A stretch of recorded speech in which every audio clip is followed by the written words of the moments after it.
Bab 268. Daratan Pendekar Hitam. Setelah bermain dengan Feni dan Bona selama beberapa hari, warrior yang mulai mengumpulkan rumput spiritual yang diminta oleh Pak Tuamu. Dengan bantuan Sandilin, semua ramuan yang dia butuhkan dikumpulkan tanpa kesulitan. Setelah semua ramuan terkumpul, warrior yang berpamitan dengan Sandilin dan pergi ke dasar lembah penghancur jiwa. Meskipun warrior yang memenangkan pertempuran dengan Yonar Yuan, tapi itu juga membuatnya tahu kekurangannya sendiri. Asal tahu saja, jika bukan karena senjata Dao dan pusaran pusat energi, hanya mengandalkan kesadaran bertarung dan keterampilan pedang mereka, siapa yang akan menang antara dia dan Yonar Yuan, itu masih belum diketahui. Dan menurut Kaisar Si, para remaja klan iblis di medan perang kuno itu lebih siluman daripada Yonar Yuan, jadi dia harus segera meningkatkan diri, terutama pada tubuh fisik. Dalam pertempuran melawan Yonar Yuan, jika bukan karena tubuh fisiknya yang tak tertandingi, dia tidak akan pernah berani melawan Yonar Yuan dalam jarak dekat karena kesadaran bertarung Yonar Yuan benar-benar menakutkan, terutama karena dia juga memahami jiwa pertarungan dan jiwa tinjuan. Dalam hal ini, tubuh fisik orang biasa tidak bisa menahan pukulan darinya.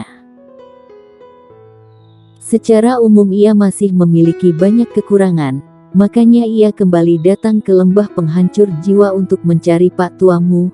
Walaupun dia tidak tahu apakah Pak Tuamu yang misterius ini membutuhkannya untuk melakukan apa di masa depan, tetapi pada saat ini, Pak Tuamu adalah satu-satunya yang dapat membantunya, jadi dia tidak punya pilihan lain. Di depan rumah Pak Tuamu bersandar pada tongkat dan memandang warrior yang sambil tersenyum tipis dan berkata, sudah mendapatkan peringkat pertama di peringkat King Yun. Keberuntungan belaka. Warrior yang mengangguk, lalu menjelaskan pertarungan dengan Yonar Yuan. Setelah beberapa saat, Pak Tuamu mengangguk sedikit dan berkata, kamu memang beruntung. Meskipun Yonar Yuan dikenal sebagai dewa pendekar, dia tidak memahami apa artinya menjadi orang yang kuat. Jika dia telah mengerti hati orang yang kuat, meskipun kamu mengaktifkan senjata Dao, aku khawatir kamu juga tidak dapat mengalahkannya. Haha. Dewa pendekar, wilayah selatan akhirnya muncul dan dia kemungkinan dapat menjadi pendekar. Keberadaan dewa pendekar yang sebenarnya, tapi malah hancur di tanganmu. Warrior yang menggelengkan kepalanya dan tidak berbicara. Baik itu dewa pendekar atau kaisar pedang, dia tidak tertarik. Dia selalu memiliki satu tujuan dan itu adalah menyelamatkan ibunya dari istana bunga. Kalau tebakanku benar, selanjutnya kamu harus pergi ke medan perang kuno. Tanya Pak Tuamu tiba-tiba. Warrior yang terkejut, lalu berkata, bagaimana Pak Tuamu tahu? Pak Tuamu tertawa kecil dan berkata dengan wajah serius, medan perang kuno adalah makam seorang jenius. Di sana, bahkan siluman dan jenius yang hebat saja, mungkin akan tewas di sana. Karena tidak kekurangan jenius dan siluman, di sana tidak ada siluman biasa, hanya ada siluman yang lebih hebat. Yah, meskipun kecemerlangan niat pedang dan jiwa pedangmu sudah ada keberhasilan kecil, aku khawatir itu hanya dianggap kemampuan normal ketika sampai di sana. Orang-orang klan iblis benar-benar sangat mengerikan. Warrior yang bertanya dengan suara yang dalam. Pak Tuamu menggelengkan kepalanya, lalu melihat ke Cakrawala dan perlahan berkata, sepertinya kamu tidak tahu banyak tentang medan perang kuno. Alasan mengapa medan perang kuno disebut medan perang kuno bukan hanya medan perang antara manusia dengan monster hitam dan klan iblis. Berbicara tentang ini, Pak Tuamu tiba-tiba menoleh untuk melihat ke arah warrior yang berkata, apakah kamu tahu seberapa besar bagian daratan ini? Warrior yang tercengang, lalu menggelengkan kepalanya sambil bercanda, bagaimana dia tahu seberapa besar wilayah selatan ini. Tempat terjauh yang telah dia tempuh adalah pegunungan puluhan ribu saja. Pada zaman dahulu, daratan ini disebut daratan pendekar hitam. Suatu hari, daratan pendekar hitam tiba-tiba muncul sebuah harta dan harta ini disebut lautan energi tanpa batas. Untuk memperebutkan harta karun yang berharga ini, dua pendekar hitam berkekuatan besar melakukan pertarungan besar. Kedua ahli itu adalah orang-orang terkuat pada saat itu. Siapapun dapat menghancurkan bintang, membakar gunung dan merebus laut. Setelah pertarungan yang beratus tahun lamanya, daratan pendekar hitam dihancurkan oleh mereka berdua dan dibagi menjadi 9 wilayah. Kata Pak Tuamu pelan. Mereka menghancurkan sebuah daratan dengan kekuatan seperti itu.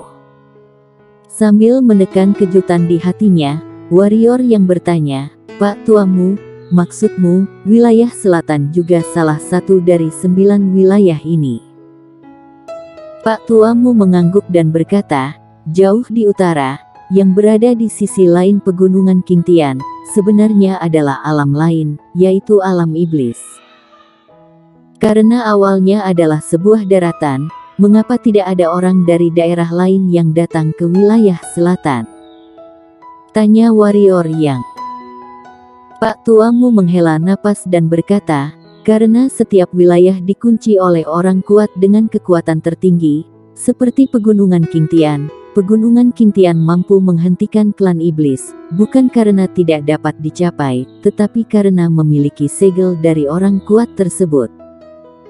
Lalu kenapa para remaja klan iblis bisa mendaki pegunungan Qingtian ke wilayah selatan? Warrior yang bertanya lagi. Pak Tuamu tertawa kecil dan berkata, ada bakat dari generasi ke generasi. Meskipun orang kuat itu sangat kuat, bagaimanapun juga dia telah berubah menjadi tumpukan debu. Dan Raja Iblis dari klan Iblis itu, meskipun tidak sekuat dia sekarang, namun tidak berbeda jauh. Karenanya, segel di pegunungan Qingtian telah menjadi semakin lemah, kemudian banyak klan Iblis remaja datang dari wilayah Iblis ke wilayah selatan. Pak Tuamu artinya bukan hanya wilayah Iblis, tetapi segel wilayah lain yang disegel oleh orang kuat juga mulai melemah. Dengan kata lain, di medan perang kuno, tidak hanya klan iblis muncul dan masih ada jenius super lainnya. Warrior yang bertanya dengan suara yang berat. Pak Tuamu mengangguk sedikit dengan kekaguman di matanya. Melihat hal itu, hati warrior yang menciut, karena Kaisar Si tidak pernah memberitahunya bahwa ada master dari wilayah lain di medan perang kuno. Jika memang disengaja, apa niatnya? Pak Tuamu tiba-tiba berkata, sebenarnya, aku tidak setuju dirimu pergi ke medan perang kuno sekarang. Karena dirimu hanya alam bawaan dan alammu terlalu rendah. Di sana, agak tidak realistis bahwa dirimu ingin menantang lebih banyak level. Asal tahu saja, mereka yang bisa muncul di medan perang kuno semuanya adalah siluman dari para siluman. Meskipun dirimu juga seorang siluman, tapi tetap saja masih di kalimat itu, alammu masih agak rendah sekarang. Berbicara tentang ini, Pak Tuamu tiba-tiba mengubah percakapannya dan berkata, tapi ada juga kesempatan bagimu untuk menjadi lebih kuat. Melawan yang kuat dari wilayah lain baik untukmu dan tidak berbahaya. Ada benda lain di sana. Jika ingin melatih tubuhmu menjadi lebih kuat dari monster hitam dan klan iblis, dirimu harus mendapatkan benda itu. Benda apa? Warrior yang bertanya. Pak Tuamu tertawa kecil, lalu merentangkan tangan kanannya. Tiba-tiba nyala api muncul di telapak tangannya dan berkata, ada beberapa benda aneh antara langit dan bumi dan benda-benda aneh ini telah melewati waktu yang tak terhitung jumlahnya dan terjadi pembaptisan energi spiritual, itu akan menghasilkan roh, seperti api hantuku ini. Jangan berpikir itu hanya nyala api, itu sebenarnya memiliki kebijaksanaannya sendiri. Setelah berbicara sampai sini, Pak Tuamu menjentikkan jari dan dia melihat bahwa api hantu putih itu tiba-tiba menempel pada pedang invincible di tangan warrior yang. Melihat pedang invincible tertutup oleh api hantu putih ini, warrior yang kaget, tidak tahu apa yang dimaksud Pak Tuamu dan menatapnya.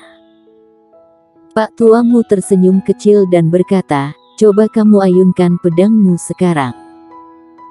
Setelah mendengar itu, warrior yang sedikit ragu, lalu menghunus pedangnya.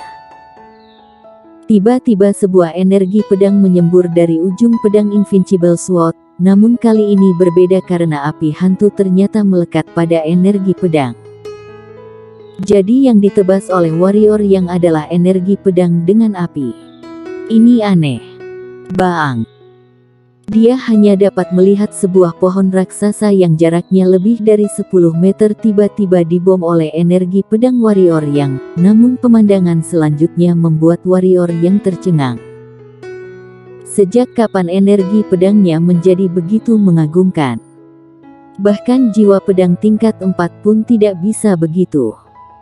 Warrior yang tertegun, lalu menatap Pak Tuamu dan berkata, "Apakah karena api hantu?"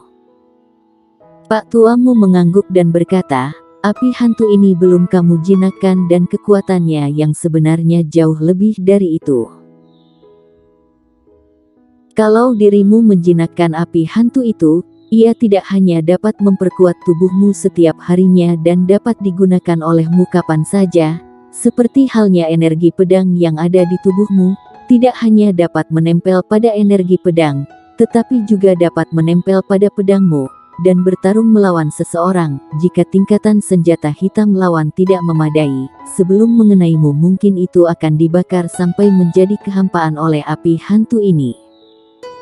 Warrior yang menelan air liurnya dan berkata, "Pak Tuamu, maksudmu ingin memberiku api hantu ini?" Pak Tuamu mengangguk. Warrior yang menarik napas dalam-dalam, menekan kegembiraan di hatinya dan kemudian bertanya-tanya, "Mengapa? Tidak ada makan siang gratis di dunia ini." Dia dan Pak Tuamu tidak berhubungan satu sama lain.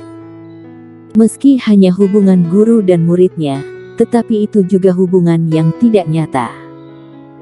Mengapa Pak Tuamu dapat memberikan benda berharga ini kepadanya? Warrior yang juga tidak memiliki aura yang mendominasi. Pak Tuamu melirik warrior yang dan kemudian dia menghela napas dengan suara rendah dan berkata, "Kekuatanmu terlalu lemah sekarang dan waktuku hampir habis, jadi kamu harus meningkatkan kekuatanmu sesegera mungkin, jika tidak, kamu tidak akan dapat menyelesaikan hal yang aku suruh kamu lakukan." Tidak banyak waktu yang tersisa. Warrior yang mengerutkan kening dan berkata, "Pak Tuamu, apa maksudmu?" Pak Tuamu menggelengkan kepalanya dan berkata, "Kamu akan tahu ini di masa depan. Singkatnya, kamu harus meningkatkan kekuatanmu sesegera mungkin, tidak hanya untuk ibumu, tetapi juga untuk dirimu sendiri. Karena ini wilayah selatan, sebentar lagi akan terjadi kekacauan. Jangan tanya lagi, nanti waktunya habis." Setelah mendengar itu, warrior yang menggelengkan kepalanya tanpa daya. Bukankah ucapan Pak Tuamu ini sengaja membangkitkan rasa ingin tahunya? Dengan kekuatan Pak Tuamu, siapa yang bisa menyakitinya? Apalagi wilayah selatan akan kacau, apa maksudnya? Sambil menggelengkan kepala dan tidak memikirkannya, warrior yang bertanya, "Pak Tuamu, kamu mengatakan bahwa ada sesuatu yang aku butuhkan di medan perang kuno. Apa itu? Bagaimana caranya? Haruskah aku mencarinya?" Setelah melihat kengerian api hantu, warrior yang semakin penasaran dengan makhluk arwah yang disebut Pak Tuamu tersebut. "Tidak perlu terburu-buru." Pak Tuamu tersenyum, lalu berjalan perlahan ke bak mandi dan kemudian menggerakkan pergelangan tangannya. Api hantu tiba-tiba digantung di bak mandi. Air tiba-tiba terbakar dan pada saat yang sama, suhu di tempat itu tiba-tiba memanas. Meskipun bak mandinya beberapa meter jauhnya, warrior yang dapat dengan jelas merasakan suhu yang mengerikan di bak mandi. Pak tuamu menoleh ke arah warrior yang lalu berkata, "Masuklah." Mendengar itu, raut wajah warrior yang tiba-tiba terlihat sedikit jelek. Bersambung.